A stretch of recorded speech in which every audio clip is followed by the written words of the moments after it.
তো আজকে আমি ডোমসের একটা পেন্টিং কিট আনবক্সিং করব। তো চলো স্টার্ট করা যাক। এই দেখো, তো আমি একটা কাজ নিয়েছি, আর এটা আমার মেজো বেপিটা আমাকে দিয়েছে। আর আমি না ভুল ভাল একটা জায়গায় কেটেছি, তারপর তোমাদের দেখিয়ে দিলাম কোনখানটা দিয়ে কাটতে হবে। যেখানে একটা সাদা বোতনে আছে, তার সাথে সাথে কালো ডটস আছে, ওখান দিয়ে কাটব। তো চলো ওখান দিয়ে কেটে নিই।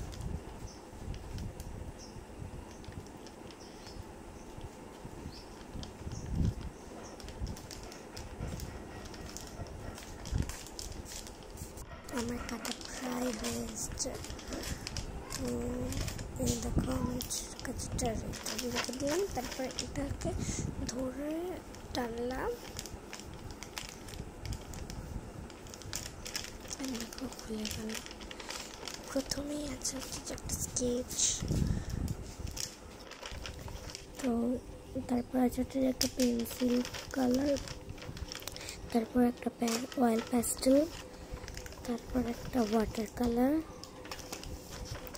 তারপরে একটা হচ্ছে গ্লিটার, 3 ধরনের গ্লিটার আছে, তারপর ইরেজার, তারপর একটা পেন্সিল, আর তারপর শার্পনার, তারপর একটা খাতা, বড় খাতা, এটা ডোমসেরই।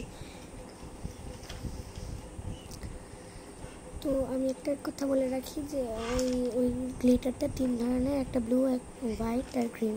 আজকের ভিডিওটা বাই বাই।